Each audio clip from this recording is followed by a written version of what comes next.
So to start, do you mind telling us about yourself, your business, and your experience in your fields? Jay, do you mind getting started? Sure, I'd be glad to.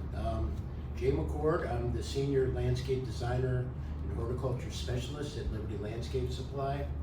The company has been in business for just over 10 years. We have 4 locations.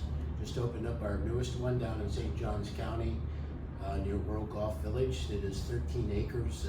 Wow. If you haven't been down, it's spectacular. Some beautiful greenhouses and lots of plants to choose from. But I actually work at the San Jose location, which used to be the Trads Garden Center for over 40 years. We took that over about 4 years ago, and I was with the company 2 months after they took over from Trads. But we work all over Jacksonville, North Florida, beaches, St. Johns County. We're full service.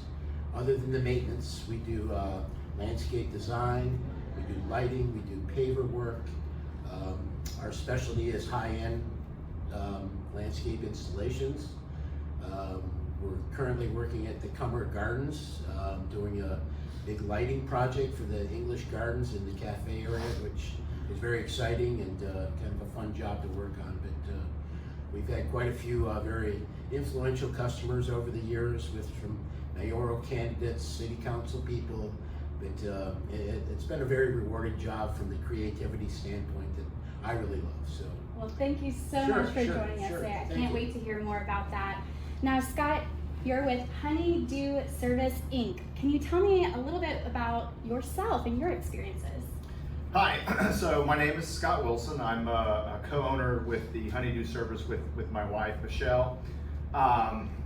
Basically, we do everything from home maintenance. I like to get away from the handyman name, but home maintenance to remodeling, renovation, kitchen and baths, home remodeling. We do exterior decks, exterior work, anything in between, really, quite frankly. We've been in business now for almost 3 years.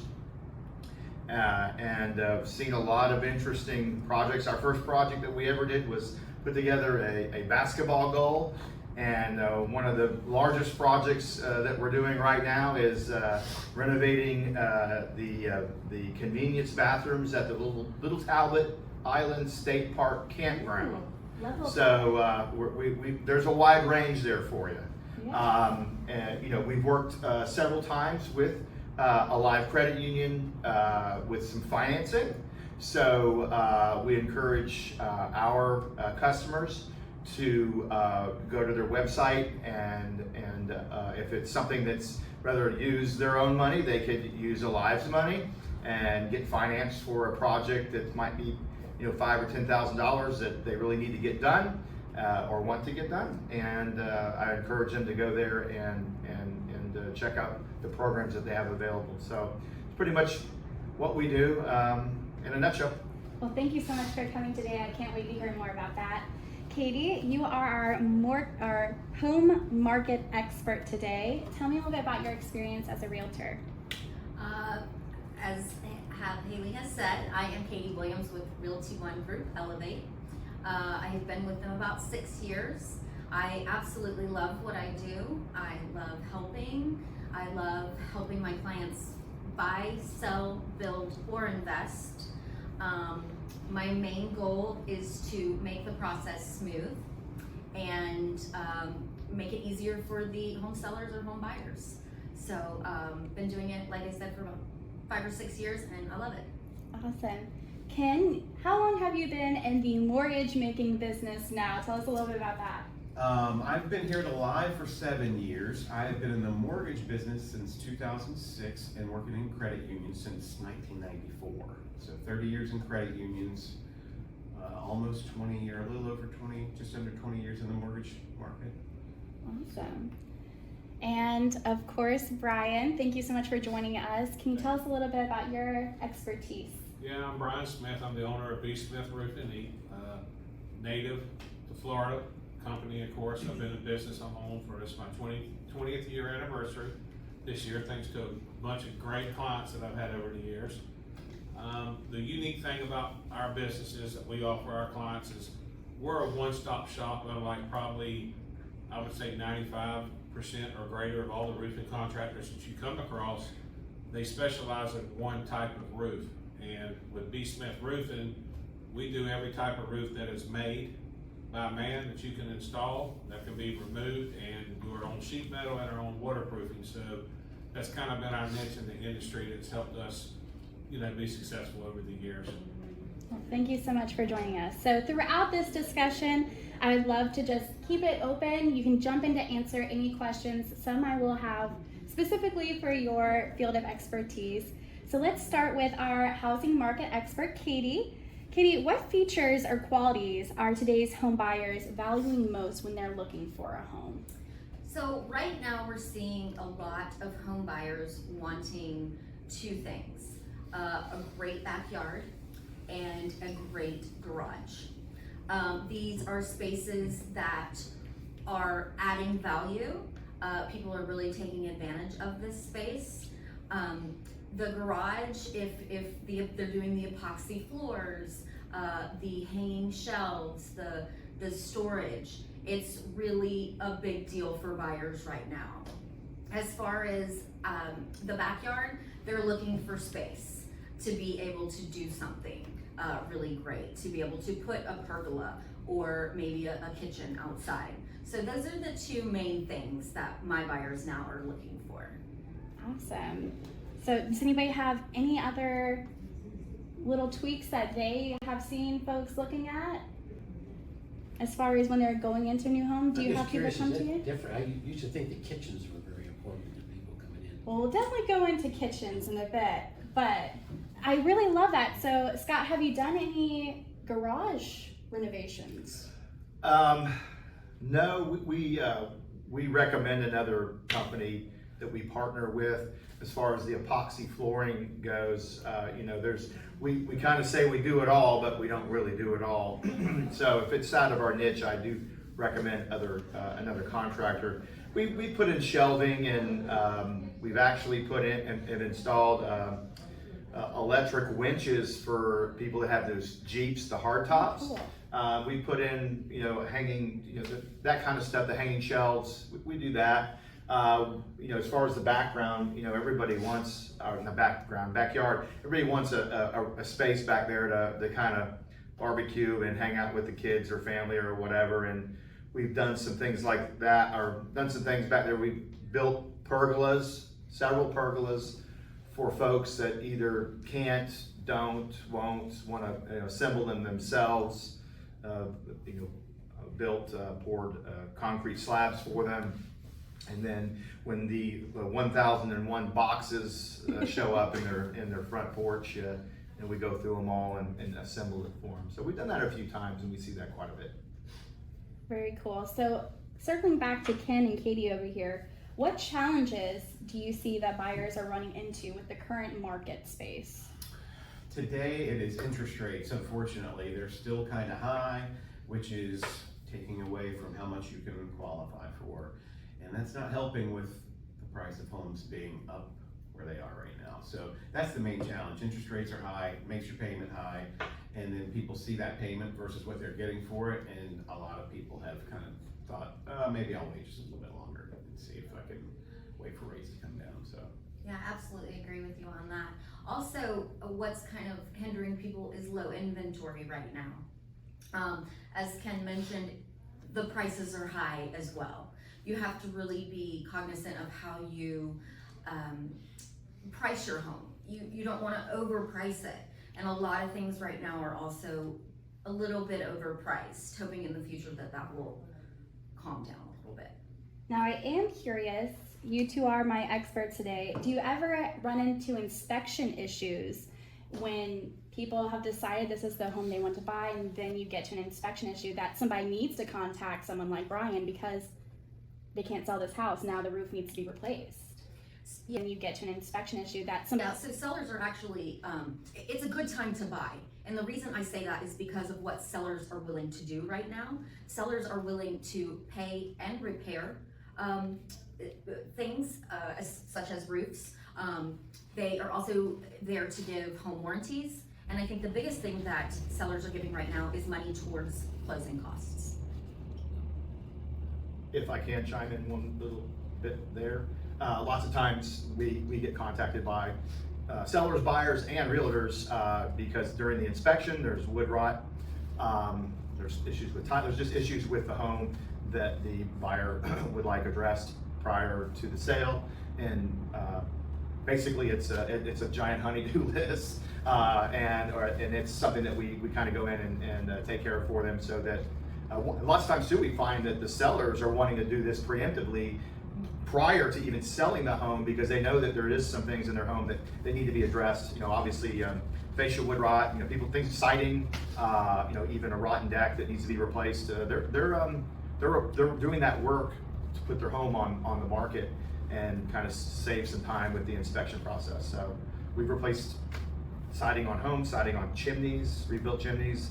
That kind of a thing gets neglected sometimes, you know, interior work. So we see a lot of that. I'll add to that too. A lot of times if you can preemptively do this, like he's talking about, because what it'll do is allow you to put your home on the market for an FHA loan that may or may not pass when you've got wood rot or things like that. So I see that on my end when the appraisal happens. If they're trying to get an FHA loan, the FHA appraisal will come out and point out anything that's an actual issue. And they have a list of certain things, wood rot is one of them, but there's tons of other things that an FHA appraiser will come out, pick out, and say it has to be completed or fixed before the loan can close. So then at that point, then it's the seller calling him and saying, hey, I need to get this taken And care of. I'm doing a job next Monday on the 15th that has to be completed and done because they are closing on the 22nd. In the last probably 8 months to a year, I've seen a little bit of an increase, because most of the time when someone's selling their home, they don't want to deal with putting the roof on, let the new people buying it allocate out that money off at the closing. Well, now the sellers are having me do their roofs before they even put it on the market, because part of the good thing about that being done is when a certified contractor does your roof, the warranty can transfer to the new owners. Okay. One time. And a lot of people don't realize years ago, when you put let's just say you spent $15,000 on your roof, you would add almost $12,000 in value to your home. Now I know that's not to that degree now as profitable, but the good thing is peace of mind that these buyers have when they can buy a new home and say, oh my God, at least our roof, we have a warranty that's fully covered from it being built on previously. I have always wondered, why do roofs not seem to last as long as they should? Or, you know, you put on a roof and you think in your mind, this is Right. how long it'll last. Why is that? What's the root cause to that? The main reason of that is inadequate ventilation. When roofs are replaced on residential homes, and this happens commercially too, but from a residential standpoint, most of the time the roofs are not vented correctly, so the roofs are burning up, heating up from inside the attic out, not from the outside in. If the contractor would have just taken a little more time or put just a little more effort into venting the home correctly, the roof, when they put on a 30-year roof, we can get almost 30 years out of that in the state of Florida, believe it or not. But most times, more times than not, it's not vented correctly. So that's why they have that issue. Thank you. You're welcome. So 99% of National Association of Realtor members believe that curb appeal is important in attracting a buyer. 79% say it's very important, 20% say it's somewhat important. So generally, everybody knows curb appeal is playing a significant role in creating a positive first impression of the home. What are some ways homeowners can enhance their home's curb appeal? And Jay, I'd love for you to tell us a little bit about that. I was excited to hear about backyards being one of the top priorities, because I feel the backyard is where the majority of time is spent anyways for the families, to be out there and enjoy a nice lawn and attractive landscape. But we know as a fact that a good landscape will increase the value of your home anywhere between 10 to 15%. A lot of these homes that we deal with, kind of over in the San Marco area, older landscapes that need complete renovation, overgrown plants, just some neglect, some just old. And so just kind of coming in with a fresh look, taking some of the old out, incorporating some new, bringing some new colors and textures, and getting that eye-catcher type landscape is so important for prospective buyers to come in. And again, I can't stress enough about lighting.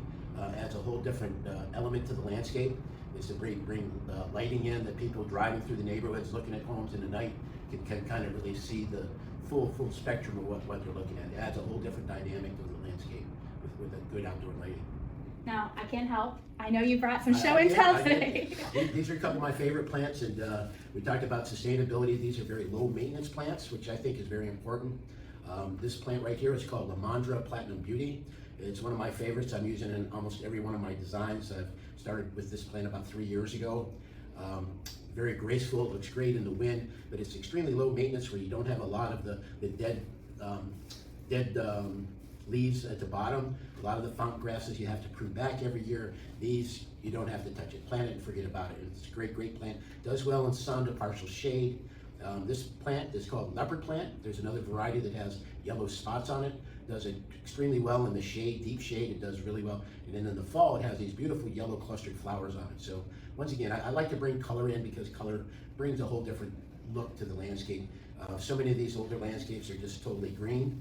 And I know green is a color, but it's not the only one. So that's why we like to kind of incorporate some variegation and bring flowers in also, you know. It all depends on the commitment of the homeowner too, on what they want to do in the garden, how much time they're going to spend. So we can kind of go from 0 to 100 in no time as far as what they want to do and the level of maintenance. Now I will say the neighbors across the street just bought a new house. Oh, you know, the house that was across the street from me. So it didn't look new, it looked pretty bad. And they put in some landscaping, and then what made a huge difference I saw was they completely re-roofed it with brand new dark shingles. Do you have people coming to you? I know you said people are now coming to you before they sell, but do you have people who specifically come just to spruce up the place by replacing the shingles? Most of my residential clients are from insurance or the years that the roofs have been installed, it's time to do it, or a few of them, oh, we don't like how it looks, our neighbor got it done, so it's almost like, well, our neighbor got it done, so we need to get ours done. Then I do a lot of, I help my clients out tremendously when picking out the colors, because a lot of people think, oh, this is gonna look good because my siding or my brick's this color, but having the experience that I have in it, you know, I could really make homes, change the whole outlook of how the home looks when we're done, just by what color they go with. Katie, do you feel like there's anything else that really stands out to somebody when they're pulling up that first impression of the house? Sure, curb appeal is a huge thing, as you all talked about. Maybe even a fresh coat of paint on the front door. It's as simple as doing that. Pressure washing the home, pressure washing the driveway, the sidewalks, even having the windows professionally cleaned, screens replaced or repaired are some huge things that makes it look homey when you drive up. I was gonna say that, you know, a fresh, if you do the landscaping up front, you replace the roof, and then you put that nice fresh coat of paint on the house, why move? But you know, we find that people, you know, they need to go. But anyhow, yeah, so exactly, paint the front doors are great, and then actually, you know, even paint the house would also give you some curb appeal. Clean your gutters, pressure wash, like you said. Just do some general maintenance that lots of times people just don't get to or can't get to, and you may not even need to paint the house if you do pressure wash it with some chemical. You'd be surprised what's underneath. We've paint matched some houses before, and you paint match it with the dirty paint, and then you clean the house, and you got the paint match from the dirty paint. So you know it can be spruced up at low cost. Good to know. So I'm gonna kind of switch things up here. I want to talk a little bit about bathrooms. I know we touched on that earlier. Bathrooms and kitchens are what you think of a lot of times. So 26% of sellers make some sort of improvement to a bathroom before selling. That's according to Zillow Group Consumer Housing Trends Report in 2018. Remodeling a bathroom before resale can help attract more buyers, but getting every dollar invested back at the time of resale is not guaranteed, of course. So we know bathroom renovations can be complex and costly. What are some cost-effective ways that homeowners can update their bathrooms to improve functionality, aesthetics, and hopefully get that sale or fall in love with it again? So if you're directing that at me, I would say this is, I have lots of friends that are realtors, and we made another one today. But in general, I would not recommend anybody do a major renovation in a kitchen or a bathroom prior to resale unless it's just falling apart, okay? And that is because more than likely the new homeowner is gonna come in there and wanna do their own little magic to it. So why waste all that money? But what you can do, and what we do a lot of times is we'll maybe change a faucet out, you know, or maybe replace a sink, paint the cabinets. We've done a lot of cabinet painting in the bathrooms and in the kitchen that, you know, dresses it up, and then you're really not investing a whole lot of money, and that cost or price point is really based on how many cabinets are in there and that need to be painted. But we've even replacing some hardware. I mean, that's still quite a bit of an investment, but you know, just doing that kind of sprucing up, or even painting the kitchen or painting the walls in the bathroom. But I really wouldn't get into any major renovation, changing countertops and all that, because again, I think the new homeowner more than likely is going to want to, they're gonna have a different design, or they're gonna have different tastes, and it just doesn't make sense to go in and do this major renovation. Okay, where do you see home buyers being attracted to? What do home buyers want to see in the bathroom in particular? It depends on the buyer, really. Whether they want to do this as an investment property or it's going to be their home. They're going to want it the way they want it. I absolutely agree with you when saying if you're selling, the buyer might not want it that way. So the buyer's going to be, okay, I want things this way. And so it just all depends really on the buyer. Thank you. So according to the NAR 2022 Remodeling Impact Report, kitchen upgrades saw 67% return of investment percentage, and complete kitchen remodels saw 75%. So it wasn't a big difference between just doing some upgrades versus a full kitchen renovation. When it comes to kitchen renovation, projects vary in scope and budget. What are some key considerations homeowners should keep in mind when planning a kitchen renovation to make sure they get the most value for their investment? You can go first. I mean, I you want- would keep it basic for the next person who comes in and buys it. Keep it neutral. That's what I would suggest. you know, kitchen and bathrooms, you can go from, even if you're staying in the home, it can go from a few $1,000s to tens of thousands of dollars. It's kind of almost like buying a pool. You don't realize how expensive a pool might be until you call around and they're like, oh my gosh, I had no idea. I'm going to go to Walmart and grab a $300 pool now. But it really can vary. Again, painting and putting some new hardware on and doing those minor kind of upgrades can dress up a kitchen. They have some really low cost items that you can, for different types of backsplashes versus going with, tile, painting. But, if you start changing out cabinets and appliances and doing some major renovation, a lot of times we see, back in the 70s, 80s, they put this shelf up there, this drywall shelf, and then they attach the cabinets to the bottom, and then you can't see through the other room at all. And lots of folks are having that removed, and that costs money because you're moving electrical, then you're probably doing some plumbing, and it can get up there. It can be anywhere between 30 and 60 grand, depending on how big your kitchen is, and or bathroom. Thank you. So I was very excited for Brian to be here with us today. I know that roof safety is paramount. So when you're considering renovation works, oftentimes people aren't thinking about roofing as a priority. What are some tips homeowners can follow when choosing how and when to replace that roof? Should they wait until the end of that 30 years? How do we see that it's time to replace it? Well, one of the first thing you can see is if you need to keep an eye on, like when we have major storms like we do here in Florida.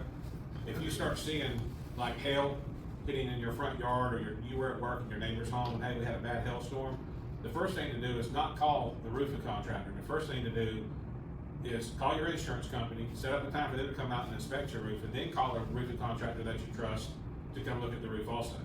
And if you have gutters and downspouts, you'll see a lot of excess granules down on the ground, which is telling me that your roof's getting old because the shingles are blistering, have what they call nail pops, where the granules are popping off. But usually you can tell by looking at your roof, if you start seeing like fiberglass or something showing through it, that's letting you know that your roof's pretty old. That try not to ever wait till you start getting leaks inside your home, because once you see the leak inside your home, it's done went through wood, insulation, and sheetrock of some sort. So by the time you see it, it's already done some serious damage, even though you think, oh, it's just a minor leak, we can wait. Yeah. So try not to play around with that, So I'm glad you brought up insurance. When we think of insurance, we think of homeowners insurance. But I wanted to talk to both of you about asking to see insurance from your contractor. I know it's important to see general liability, workman's comp for the employees on the job site. Why is that important? Why should a homeowner be asking those questions? Well, from a roofing standpoint, which is, we're already at a high risk job anyway. And if you have a contractor, a roofing contractor out there, and let's say one of my employees falls off the roof and something major happens, which is not happened to B. Smith Roofing yet, 20 years, knock on some wood. But if they get injured and we don't have insurance, workman's comp or general liability insurance, the workman's comp protects the homeowner to where, the contractor can't come after the homeowner for liability because we have workman's comp coverage. So we have insurance to cover our employees, and the general liability insurance, why it's so important to make sure that your contractor has that, is if they happen to flood your home or run over some bushes or landscaping that you just paid thousands for and you want it replaced, they better have insurance to cover those damages, or now you're getting in a he said, she said with some guy you have hired out there that doesn't have insurance. but it's very, very important to make sure that your contractor has workman's comp and general liability in regards to roofing. Every trade is different. Yeah, well, no, very well said. I think it's just basic. It doesn't matter who the contractor might be. It could even be the landscape company too. I like to put it this way, and folks don't realize this, is if you even hire little Johnny down the street to cut your yard, and little Johnny cuts his toe with the lawnmower, he can actually sue that homeowner for those medical bills, for anything related to that injury, because he has no liability insurance or no workers' comp insurance. Liability is really the important piece there, but he has no insurance. So his medical, his parents, or whatever, they're going to go after you and sue you. And this actually, if somebody gets injured in your home, a relative, and when they go to the doctor and they say, "Where did you get hurt?" "Oh, at somebody's house." Well, once the insurance company finds out, they're going to want to subrogate against that homeowner's insurance. We've actually seen that happen. So it's very important to have workers' comp insurance. It does cover the employees if they're injured on the property. Then that way, that insurance covers that. They're not going to come after the homeowner. Liability, just like Brian said, if there's any issues with anything with the job, that the contractor has insurance to cover those issues that may come up. A lot of times, and especially in our business, there's a lot of guys running around in trucks by themselves. They have a phone, and that's all they have, and they can disappear pretty quickly.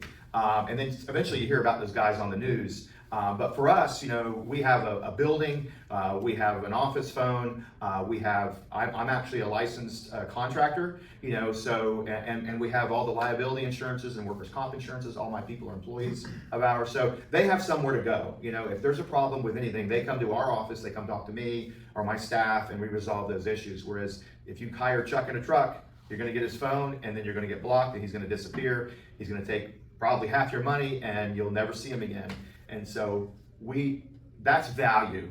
That's value that we can bring to our customer. So again, with that value comes those coverages, which is important for the customer to ask for. And we must have given out our, and we can put you on our certificates, it's a good question to ask anybody that's having somebody into their home. Are you licensed and insured? And if they whip out their driver's license, that is not what you want.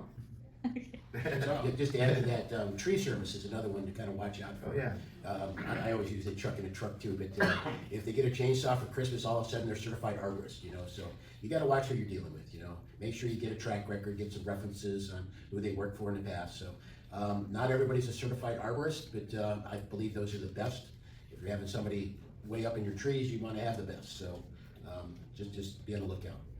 So is there a way to verify if a contractor is legal and active before the start of the project? Is there a way homeowners can seek that out? Yes, you can go on DBPR, it's the Department of Business and Professional Regulations website, and you can plug in the name of that company, or if it's a name of an individual's company, you can plug it in and you can see if they're active and current with the state of Florida.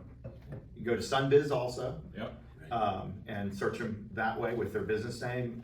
You can also request a certificate of insurance, the COI, and if they don't provide you with one, you want to look at it. If it's got their name on it, their business name, because that's what it's supposed to have on there, they can request their name to be at the bottom as I think it's a recipient or whatever. And then insured, maybe. Yeah, you're right. And then make sure that it's current. That it's, and if it looks like it's altered, then it's not right. Or you could even call the insurer, the company, and say, "Hey, I got this certificate. Is this particular company in good standing?" Because they could get this insurance and then stop paying the premium, and they have a piece of paper. I mean, people do all kind of crazy things. So you just need to be careful. Do your legwork, do your research, and make sure that they're at least have the insurance. And if they're doing anything that requires a permit, like roofing requires a permit. I'm not sure about so much landscaping, but I know some of the jobs we do require permits, and that they're licensed to pull permits. At the end of the day, I think that most all clients, residential, commercial, or whatever, I highly recommend and believe that you should use someone that was referred by someone that you value their opinion or trust, Sure. A friend or family that they had used, or you've seen them in the neighborhood and they've done multiple jobs. Oh, I recognize them. They've been here. Let me talk to my neighbor. How was your experience with, handyman? How was your experience with B-cement roof? And how, oh, it was good. It was great. Because I think you have a better chance of not having issues if you use someone that comes recommended from someone that you value their opinion. So that kind of brought up a different question that I didn't think of before all this. So for landscaping, do you need to pull permits? Commercial projects possibly. not all, but some. And usually on every commercial project we've been asked for a COI and business license, just to make sure everything is in order and updated.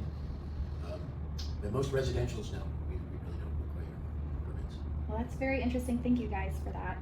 Ken, I do want to circle back to you now. Okay. Could you explain to me what a HELOC is? I see HELOC everywhere. And why would you choose to use a HELOC instead of a credit card if you wanted to do a home improvement project? Well, HELOC is a home equity line of credit. There's also a home equity loan, so there's no line of credit versus a line of credit. Both can be done to do home improvements. Typically, you want to use it because the interest rate's going to be less. You're using your home as collateral, so you're getting a better interest rate than a credit card that has no collateral. Interest rates on credit cards are over 20% most, and I think our HELOCs range from 8 to 10% right now in that neighborhood. So 8 to 10 versus in the 20s. And plus, typically you want to use a home equity line of credit for something that's a large project, something that's $10, $20, $30,000, something that you can't fit on a credit card possibly. Like a roof. Like a roof, yes. So Unfortunately. I do want to ask, I'm thinking now about projects and pulling permits and asking for insurance. When somebody's doing their due diligence, how many bids should the owner get, especially with something that's large, like repairing or re-roofing their home? Again, if you're not familiar with a contractor, have any kind of personal experience through family or friends, and you're going out there kind of just throwing darts, I would recommend getting at least 3 bids, from 3 qualified contractors. And when I mean qualified contractors, you compare apples to apples. Yeah. Make sure they all have workman's comp, make sure they all have general liability, make sure they all have their experience in whatever type of roof you're wanting to put on. But I would get at least 3 bids if it was me, if I didn't have a friendly, for lack of better words, out there. I would agree with Brian, same thing. It's, if somebody recommends the company, and they believe in what they do, I mean, if they want to spend the time to get other prices, that I understand that there's always going to be somebody out there that's going to do it cheaper for sure, but they may not have the insurance, or they may not be doing the same quality work. It's not apples to apples. But I mean, if you're just, like you said, throwing darts, you might as well get a couple free. And the problem when you go out there like that, not knowing people, the problem is, I can find you the highest, most expensive roofing contractors in Jacksonville, and I can send you the direction to the lowest roofing contractors in Jacksonville, and you will get exactly what you expect from the low guys, and you will get overcharged by the high guys, and then there's a price in the middle where they should be. And if you don't know any better or know the people, before you make a decision such as important with your roof, doing something with your roof, you need to talk to a bunch of your family and friends, because somebody you know personally has had an experience, good or bad, with a roofing contractor, and you need to go the direction that you're hearing the good reviews or good news from them, because you got to be very, very careful. That is one of the most expensive things you will ever do as a homeowner, is your roof, outside of replacing kitchen cabinets, is your roof. And I know all this because I have redone my whole house. I know that is on record. I have remodeled both my bathrooms and my kitchen, and I'm telling you, outside of the roof, you can spend some money in the kitchen. So make sure you use someone reputable like Scott and his company, because I'm telling you, you got to be very careful out there, majorly. Well, let me just add to that, and I'm sure you've had some experience with this with the landscaping side. Somebody will hire the cheap contractor. They're not even a contractor. The cheapest bid, and they get out there, and they're either going to get what they pay for. And I have seen some really bad craftsmanship. Bad work is really what it is. And then they end up calling us to come in and fix it, and then they pay double because they've already paid this person. If they finished up and said they finished the job, and then it's terrible, then we have to come in and tear out what they've done and then redo it. Or you get some guy that's really just a charlatan, and he comes in, he's low bid, they show up, they throw some stuff on the ground, and he collects half the money, and then he's gone. And you got to be careful out there. And that, do you find that in? Yeah, absolutely. A lot of our business, we like to have referral business. People we've done business with, and they refer us to their friends and family, and those are the kind of customers we kind of like to deal with, because they know what we're all about. I have seen over the last year and a half, more bids where they would like to get 2 to 3 bids, and we don't mind doing that. We will not be the cheapest, we will not be the highest, but we like to be kind of middle of the road. And again, base everything on our reputation is where we like to be. I'm not going after every job, especially cheap jobs, because you get what you pay for. We can do it, but we don't like to do it. Let me add on to that, because Scott brought up something that really is very important that everyone should know. from a residential standpoint, most of the contractors now are requiring 20-30% or half down from, to do a re-roof to their home. I believe if your re-roof is $50,000 or less, that the contractor you should not pay any contractor up front to do that roofing job until they are completed, and then pay them in full. And that will stop some of this where they got stuck or paid someone half or 30% down, because a lot of these guys are requiring down payments. B. Smith Roofing doesn't require down payments unless you get over $50,000, then there is, but we do not get paid until the job is done. If you're commercial and most of those jobs are bigger, then of course there's a down payment, progressive payments, but with residential roofing, any of these guys that show up to your house and they want to have the money down to do your roof, run them off your property. If they cannot finance and afford to do your roof, they don't need to be on top of your house. And I'll add to that a little bit. Right now, I have a house under contract, and the contractor's not getting paid until closing. Closing, yeah. Yeah, That's how- and they're paying. That's how my job Monday is. I'm doing for people that are selling, and the buyers want the roof done, but they don't want to deal with it, so they want the seller to deal with it. We were going back with the same color, and the buyer called me up and said, "Can you please put on a different color? Me and my wife wants it. This color." I said, "Well, hold on, let me talk to the sellers who I had the contract with." They did not care. So now I'm making the buyers happy, because when they come get to see their house, there's gonna be a totally different curb appeal and look to it. And I'm gonna add one more thing, and you can probably attest to this. This whole situation that was just described is most likely due to homeowners insurance. It is being done before closing because the new buyer can't get homeowners insurance without that roof being replaced. That's correct. So it's That's being changed. done because of insurance. Right. So that they're having to get the roof done in order to buy the house, because they couldn't even get insurance possibly before they could buy it. So when they went to get quotes, they called around, found out, oh, the house has a 20-year-old roof on it, I can't get insurance. Now they've got to tell the seller, hey, I need you to replace the roof. And that's probably how that whole situation went down. And I used to not even, you may want to edit this. I used to not even go out when a real estate person would call me. "Oh, I'd like to get a price on this because we're going to be selling this home. My buyer needs to get a price." I wouldn't even go out. I would tell them, find another roofing guy, because all they were looking for was a number, so they could say, "Hey, we're going to sell the house for this amount less now because we know what it's going to cost." I wouldn't even waste my time with it, but now I go out and look because this is what's happening. The roofs are having to get done, and I know these people, so it's not wasting my time because I do all free estimates still. Absolutely. We have we have a loan that we're working on, or a contract we're working on, as you mentioned before, the FHA. They would not approve the loan because it needed a new roof. And so we had to put a new roof on it before it even got loan approval. We have a similar situation. It's not with the roofs. We don't do roofs, but just with general repairs and things like that in a home. We've been contacted by realtors quite a bit, and when everything was really hot and heavy. And then what ends up happening is they just take that number and would use that, as a negotiating chip. So, I mean, we still do. We charge a fee. It's minimal, and then we'll go out and I'll do your estimate, and whatever you do for it from there, you paid for it, so I'm good to go. But if they decide to allow us to do the work, then we apply that money towards that project, and so I think it's a win-win in my personal opinion. But I did a lot of those realtor estimates, and they weren't coming back. So. Of course not. Well, y'all always answer when Katie calls, I'm sure. We're gonna edit that She part. has never called me and wasted my time. All right, so let's circle over to Katie. So let's say that you're looking to purchase a new home, maybe even your first home. So what are some tips that you have to make that process easier? Kim, you can definitely tell us about this too. What makes that process easier of getting into that new home? Sure. So the first thing, I'm sure you would agree with me, the way we have to submit offers now, we have to have that pre-approval letter.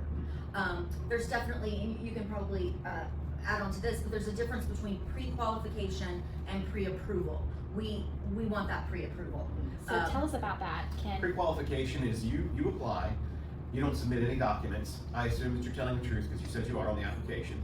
I run it through a system. The system says they're good to go. They're pre-qualified. Pre-approved is that you've done that step and you decided to go ahead and give me your pay stubs, your W-2s, bank statements, and I take it and submit it to an underwriter, a physical person, not on a computer that said looks good, and it gets an actual approval from the underwriter. So once it gets an approval from the underwriter, all you have to do is find a house. There's no, hey, we gotta dig back through this one last thing and let me keep looking through your bank statements, and everything's already done with you and your finances when you get pre-approved.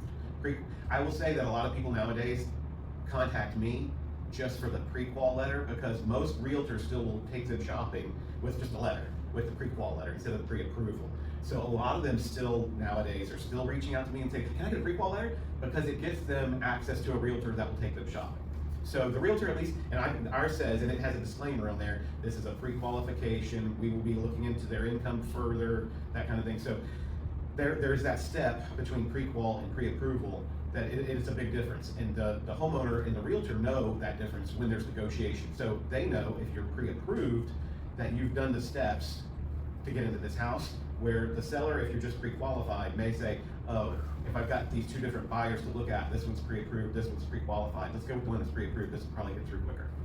So. Absolutely, I agree with you on that. So I know we did a whole webinar on the mortgage process, but just in case folks don't have the time to go watch that, can you just hit for a highlight, what should somebody's credit be before they apply for a mortgage? There's some minimums out there. 580 is a minimum for an FHA loan, and 620 is a minimum for a conventional loan. Those are the minimums. That doesn't mean you're gonna get approved. So, you know, I've had people apply with a 580 that I still can't get approved because there's other things that are, you know, that have to be addressed. But those are the minimums to get it through that little automated system that I talked about. It's like a robot that says yes or no, approved or declined. That's the main thing, is that you wanna get pre-qualified, and to do that, they basically just have to apply. There's not a whole lot to apply. Just go on the website, fill out the application. Now, if they wanted to do the step like Katie mentioned of getting pre-approved, then they need to submit pay stubs, W-2s, ID, bank statements, yeah. I would suggest getting the pre-approval. It really does speed things up in that process. And really it gives you a number as to what A real number. you are Yeah. looking at. Yeah. So say someone's thinking they're in, you know, the $400,000 range, but they get approved for $500,000. So you can definitely narrow things down as a realtor to what you're looking for if you're pre-approved. Now on the flip side of that, somebody's looking to sell their house, what are some things they can do to speed up the chances of getting that house sold, closing? So I would say the number one thing is to have a top-notch realtor. That's gonna help you. That's gonna work out some things for you. I'm just kidding. That was a joke. You know, it's talking to you just like that. Oh, okay, edit. I know a top-notch realtor will definitely help. Right. What about inspection side of things? Is there anything that somebody should do if they have a feeling? Sure, I would get a pre-inspection done, so you can have a feel for what's going to need to be done. And some homeowners these days are already doing that and already getting those things fixed, so it does speed up that inspection process. All right, well, thank you so much. Those are all the questions that I have for you folks today. Is there anything else that you want to add that you feel like the audience needs to know, either for improving the value of their home, improving the safety of their home, or being able to sell their home? I think it all goes back to what I said earlier. Make sure you know, like Katie said, I mean, when we were purchasing our home years ago, it really helped that we had a friend that was in her line of work, and she was very, very good, because I have seen some of our family not being able to sell or find homes because the real estate people they have are not doing their job really good. So honestly, what she said, that is probably key to everything. I'm just trying to make that without, you know. Yeah, so. I agree with Brian, and you do. You need. I mean, we have a lot of friends that are realtors, and you really want to, you know, be able to trust that person that has your best interest at heart, is going to tell you this ain't the home for you, or you better lock this one down. So and not just, you know, be going through the motions. So I agree with that, and you know, I guess to speed up the process again. I mean, I see a lot of people doing preemptive home inspections, and people are doing home inspections that and they're not even interested in selling the home too. And I'm not selling. I don't do inspections, but you know, it's kind of interesting. They want to keep ahead of maybe some home maintenance, so they're doing those pre-inspections. I don't even know what a home inspection costs. About $100, $150. Yeah, okay. It's very expensive. Some people think that's worth the investment, and then they point out things that need to be addressed. And then, heck, I would think if all of a sudden life changes like it always does, you know, you can give Katie a call and put your house on the market and lickety split. It's sold. Every 12 to 15 years, something major happens in our life. Sure. To all of us. Yes. It's just human. All right. Well, great. that is a wrap, folks. Thank you so much to those in attendance, and a huge thank you to all of our panelists and our online viewers. If you have any questions about any of these fantastic local businesses, please reach out using the information in the description below. And remember, your credit union is always here to help you.